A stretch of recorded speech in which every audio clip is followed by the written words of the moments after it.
किसी के पास बेटे बेटे हैं, बेटियां नहीं बेटे बेटे हैं, तो लोग उससे हसद करने लगे। किसी ने अच्छा मकान बना लिया, उससे हसद करने लगे।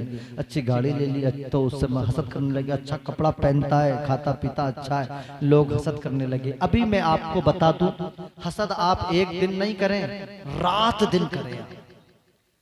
हर रात हसद करें, हर दिन हसद करें। लेकिन जिसके बारे में आप हसद कर रहे हैं ना, उसका आप एक बाल के बराबर भी नुकसान नहीं पहुंचा सकते। मैं ये बहुत आपकी भाषा में बात कर रहा हूं। एक बाल के बराबर भी आप उसका नुकसान नहीं कर सकते। आप तो इतना हसद करो, इतना हसद करो, जल जल के कबाब बन जाओ। अपनी रातों की नींदों को हराम कर लो, अपनी जवानी को बर्बाद कर लो, क्योंकि हसद इतनी बड़ी बीमारी है, इतनी बड़ी बीमारी है। आप रोजाना काजू बादाम खा लियो, अगर हसद की बीमारी है तो पनपते नजर, पनपते नजर नहीं आओगे। तो हसद एक ऐसी बीमारी है कि आदमी इसमें खुद घुन घुन के मर जाता है, लेकिन सामने वाले का वो कुछ नहीं बिगाड़ सकता, क्योंकि उसे जो दे रहा है उसका रब दे रहा है। अगर तू भी चाहता है कि मुझे कामयाबी मिले तो तू अल्लाह से दुआ कर, परवरदिगार तू जैसे मेरे पड़ोसी को दे रहा है वैसे ही तू मुझे भी अता कर। अरे उसके खजाने में कमी थोड़ी है, उसके खजानों में कमी नहीं है भाई। हमारे मांगने का अंदाज होना चाहिए, हमारे मांगने का तरीका होना चाहिए। हमारी असल में वजह क्या है कारी जुल्फिकार साहब, हम दुआ भी करते हैं ना, दुआ भी, तो किसी पड़ोसी को हम उसमें शामिल नहीं करते। खालिस अपने ही अपने लिए मांगेगा, दूसरे के लिए तो मांगने का मतलब ही नहीं। भाई के लिए भाई मांगने को तैयार नहीं, बाप के लिए बेटा मांगने को तैयार नहीं, बहन भाई बहन के लिए मांगने को तैयार नहीं। बस अपना अपना चाह रहा है, और जो अपना अपना चाहता है पता उसका क्या होता है। हजरत ईसा अलैहिस्सलाम एक सफर में एक पहाड़ पे आप पहुंचे तो आपने देखा कि खुले आसमान के नीचे, जैसे हम तुम्हें खुले आसमान के नीचे एक इंसान है, हाथों को उठाकर अल्लाह से दुआ कर रहा है, अल्लाह मुझे दे दे, अल्लाह तू मुझे दे दे। बहुत काम की बात बता रहा हूँ मैं, तवज्जो मेरी तरफ। अल्लाह तू मुझे दे दे, अल्लाह तू मुझे दे दे, अल्लाह तू मुझे दे दे। बहुत दिनों के बाद दोबारा फिर आपका उसी रास्ते से गुजर हुआ, आपने देखा कि वो अब भी दुआ कर रहा है। हाँ, अब भी दुआ कर रहा है, मुझे दे दे, उसकी दुआ ही कबूल नहीं हो रही। हजरत ईसा अलैहिस्सलाम अर्ज करने लगे, मेरे मौला ये तुझसे जो मांग रहा है वो तू दे दे। अगर ये मुझसे मांगता, मेरे इख्तियार में वो चीज होती तो मैं दे देता। इतने दिन किसी से इंतजार नहीं कराया जाता। मेरे रब तू तो अच्छा जानने वाला है, बेहतर जानने वाला है, तू इसे दे दे। तो ईसा अलैहिस्सलाम के कानों में आवाज आई, सुनो। आपने रब की तरफ से आवाज आई, ऐ मेरा ईसा, इससे कहो ये जो दुआ कर रहा है ना, ये सिर्फ अपने अपने लिए कर रहा है। अल्लाह तो मुझे दे दे, अल्लाह तो मुझे दे दे, अल्लाह तो मुझे दे। इससे कहो ये अपने लिए नहीं बल्कि अपनों के लिए दुआ करे, सारों के लिए दुआ करे। और जो इंसान औरों के लिए दुआ करता है, मैं उसे इतना देता हूं कि उसे अपने लिए मांगने की जरूरत ही नहीं पड़ती। अपने लिए जरूरत ही नहीं पड़ती है, मैं उसे इतना देता हूं। लेकिन इंसान बस अपने लिए मांगने में लगा है। तो समझ में आ गया, हसद ऐसी बीमारी है, इससे बच के रहना। अगर हसद में रहोगे तो शबे बारात जैसी रात में भी बख्शिश नहीं होने वाली। और शबे बारात जैसी रात, यार क्या बरकतों वाली रात है, क्या बरकतों वाली रात है। और इसमें इबादत करने का हमें अजर कितना मिलता है, कितना सवाब मिलता है। हजरत ईसा अलैहिस्सलाम एक पहाड़ी से गुजरे, एक पहाड़ी से आपने देखा कि पहाड़ के ऊपर एक गुम्मद नमा एक पत्थर है जो अपने आप में अलग चमक रहा है, जिसकी खूबसूरती रौनक जो है अपने पास खींच रही है। आपका दिल नहीं माना, आप उसके करीब गए, इर्द गिर्द घूमे और आपका दिल चाह रहा था कि यकीनन इसका पता चले ये पत्थर कैसा है। आवाज आई, है ईसा, ऐ मेरे रूहुल्लाह, क्या तुम इसे देखना चाहोगे? क्या तुम इसके मंजर को अंदर से देखना चाहोगे? अर्ज की, हाँ मेरे रब, मैं इसे देखना चाहता हूँ। हजरात मोहतरम अल्लाह के हुक्म से वो पत्थर चाक हो गया, उसके अंदर से दरवाजा निकला। आप अंदर गए तो आपने देखा कि वहां पर एक नौजवान है, इबादत कर रहा है। उसकी एक साइड से एक साइड में खजूरों की बेल लगी, एक साइड में अंगूरों की बेल लगी है और एक साइड में पानी का चश्मा बह रहा है। हजरत मोहतरम हजरत ईसा रूहुल्लाह उसके करीब गए और पूछने लगे, एक पत्थर और पत्थर के अंदर बीचों बीच पानी की नहर और ये अंगूर की बेल लगना, यानी एकदम दिल को लुभाने लगा। कहने लगे, ये तो बता तू यहाँ पर इबादत कब से कर रहा है, ये तो बता कैसे साल हो गए यहाँ इबादत करते करते, ये तो बता कितने दिन से इबादत कर रहा है। तो उसने जवाब दिया कि मैं पिछले 400 साल से इबादत कर रहा हूं। कितने साल से? किसी की हो रही है आजकल इतनी है, पूरे कुनवे वालों की मिला के बिना वही 400 साल, आज 20 साल 30 साल 40 साल 50 हैं। कोई हैं जो बड़े बूढ़े हमारे हैं, अल्लाह उनके सरों को, उनके हमारे सरों पे उनका तादेर साया रखे, जो बुजुर्ग हैं हमारे उन्हें सलामत रखे। लेकिन आजकल उम्रें बहुत कम हो रही हैं, लेकिन आप समझे 400 साल से तो वहां पर वो इबादत कर रहा था। हजरत ईसा रूहुल्लाह रब की बारगाह में अर्ज करने लगे, मौला ये तो तेरा बड़ा नेक बंदा है, बड़ा नेक बंदा है जो रात यानी 400 साल से लगातार इसे न खाने की टेंशन, न पीने की टेंशन, न बीवी बच्चों की फिक्र, प्यास लगती है पानी पीता है, भूख लगती है अंगूर खा लेता है, और जो है ये सिर्फ और सिर्फ तेरी इबादत में शामिल है। तो इससे ज्यादा इबादत गुजार तो तेरा कोई और बंदा होगा ही नहीं, इससे बड़ी इबादत करने वाला कौन होगा।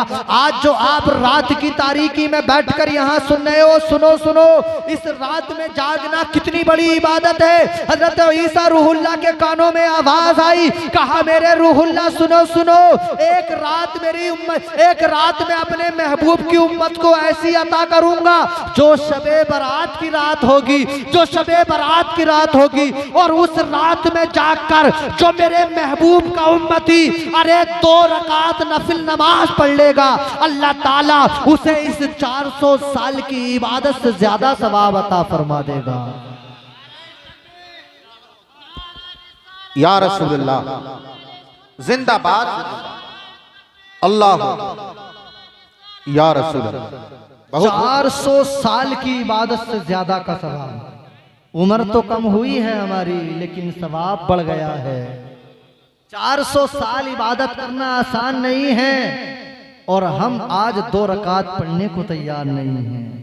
जितनी आसानी की है उतनी ही हम दूरी बनाए रखे हैं। ये रात इतनी बरकत वाली है, नबी के दीवानों, अब हम जिक्र कर रहे हैं, यहाँ से उठकर थोड़ी देर आराम करना, उसके बाद में सुबह में उठना, तहज्जुद की नमाज पढ़ना, सहरी करना, कल का नफली रोजा है, चाहे तो आप रख ले, आपके लिए बेहतर रहेगा, है ना। तो ये रात बड़ी इबादत वाली रात है। मैं आखिरी बात कर लूं, परेशान तो नहीं हो रहे हैं? हाँ, क्योंकि घूर घूर के देखेंगे आप तो मुझे डर लग जाएगा। कभी आप सुबह को कारी जुल्फिकार साहब को पकड़ने के, भाई कहाँ से लाए थे, कहाँ से पकड़ा था, है ना। तो मैं इबादत, मैं खुद इस चीज का आदी हूं कि इबादत उतनी होनी चाहिए जितना दिल लगे, है ना। अगर हाँ, वो मैं इसीलिए तो बात बढ़ा रहा हूँ, वरना तो मैं खत्म कर लेता। आप मुस्कुरा करके देख रहे हैं, आपके चेहरों पे मुस्कुराहट है। अल्लाह ताला इस मुस्कुराहट को सलामत रखे और हमें दुनिया आखिरत की तमाम कामयाबियां अता फरमाए, और हमारे अजीज अकारीब जो भी इस कब्रिस्तान के अंदर या दीगर कब्रिस्तान के अंदर है, मौला इस बाबरकत रात के सदके उन सब की मग़फ़िरत फरमा और उन सबको जन्नतुल फिरदौस में आला मकाम अता फरमा। मैं आखिरी बात आपसे कर लूं, उसके बाद में इंशाअल्लाह ताला फिर प्रोग्राम आप अपनी मर्जी से जैसे आगे बढ़ाएंगे वो बढ़ेगा। आप समझे कि इस रात में तौबा करने का इनाम क्या होता है, इस रात में तौबा करने का इनाम क्या होता है। आज तो वलीमे वाली चाय चल रही है भाई, ये बंद होने का नाम ही नहीं ले रही है। मैं बहुत प्यार से आप सुन रहे हैं, यानी बहुत प्यार से आप सुन रहे हैं।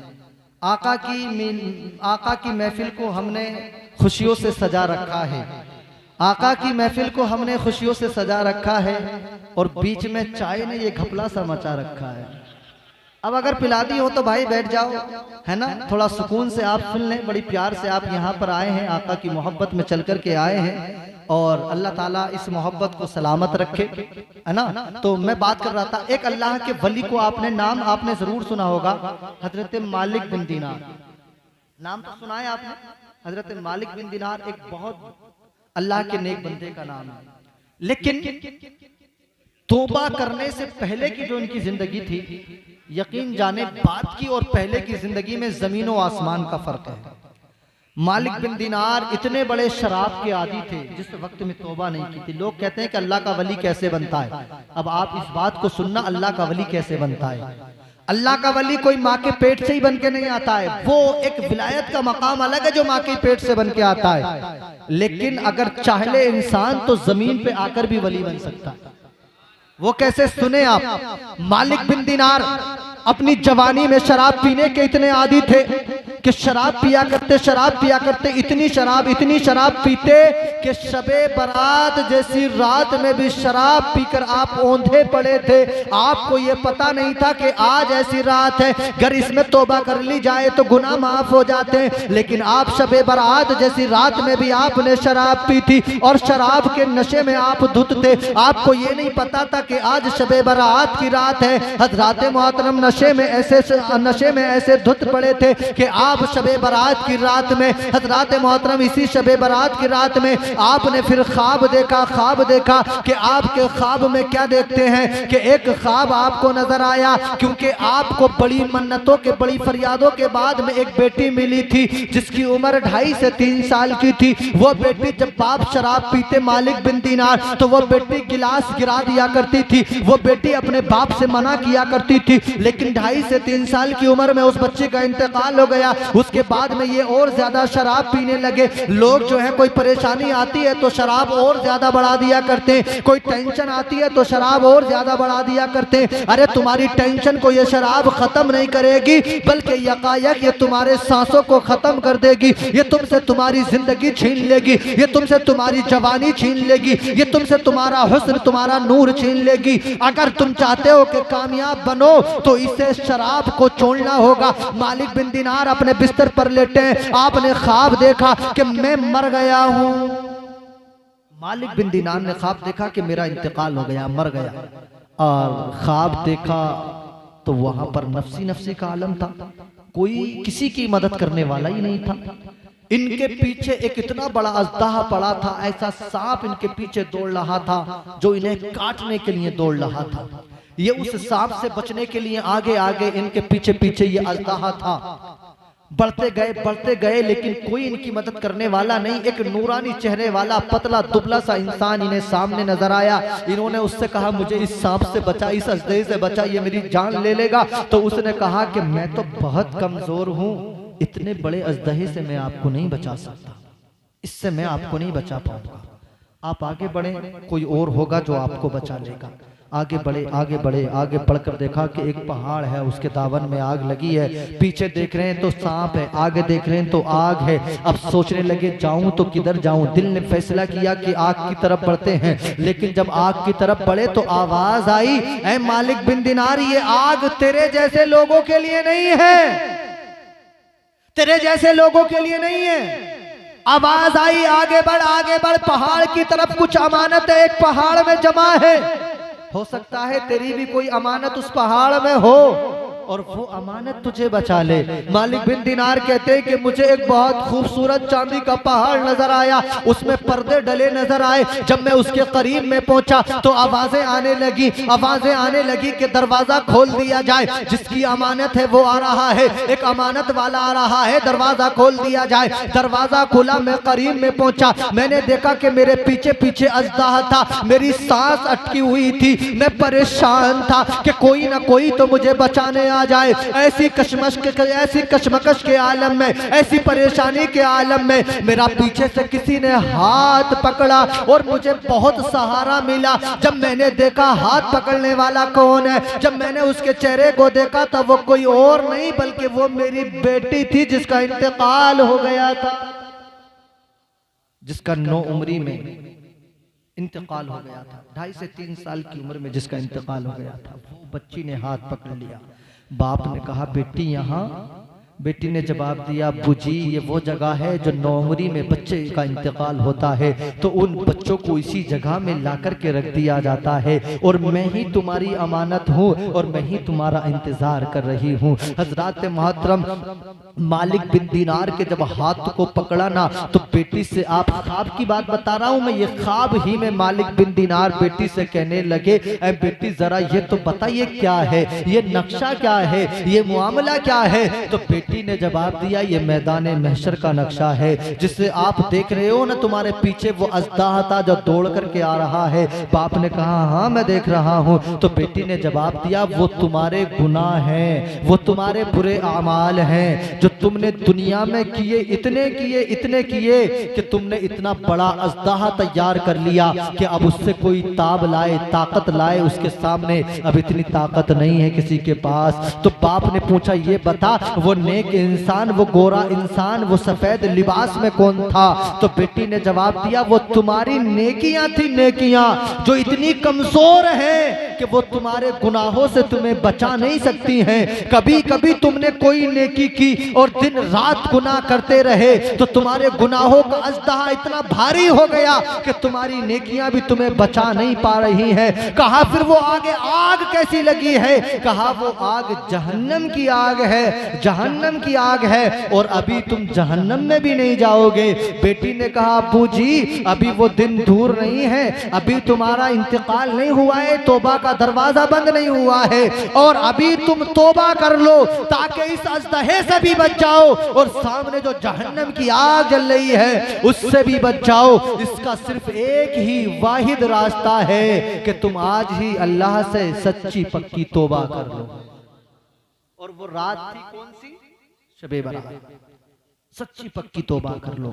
जब ये सारा मंजर ख्वाब का आपने देखा, ख्वाब से आप उठे, आपके चेहरे पर ख्वाब के आसार ख्वाब के बाद भी नजर आ रहे थे, पूरा बदन पसीने में था, पूरा बदन लरज रहा था और आप बस सोच रहे थे कि अब तो अल्लाह से तौबा करनी है, अब तो अल्लाह से तौबा करनी है। बड़े गुनाह कर लिए, बड़ी शराब के अड्डों को आबाद कर लिया। अगर जो मामला ख्वाब में देखा है अगर यही मामला असलियत में आ गया तो कौन बचाने आएगा। मेरी तो नेकियां भी इस लायक नहीं है। हजरात सच्चे दिल से रात में तौबा कर ली, ऐ अल्लाह तू मुझे माफ कर ले, आज के बाद शराब को हाथ ना लगाऊंगा, आज के बाद किसी गुनाह को हाथ ना लगाऊंगा। सुबह उठे, अब इसी इंतजार में थे, तौबा तो कर ली है लेकिन किसी ऐसी खानका के में पहुंच जाऊं, किसी ऐसे नेक बंदे के पास पहुंच जाऊं जिसे अपना गवाह बनाकर अल्लाह से तौबा कर लूं। तो आप तलाश करते करते हजरत हसन बसरी की बारगाह में पहुंचे,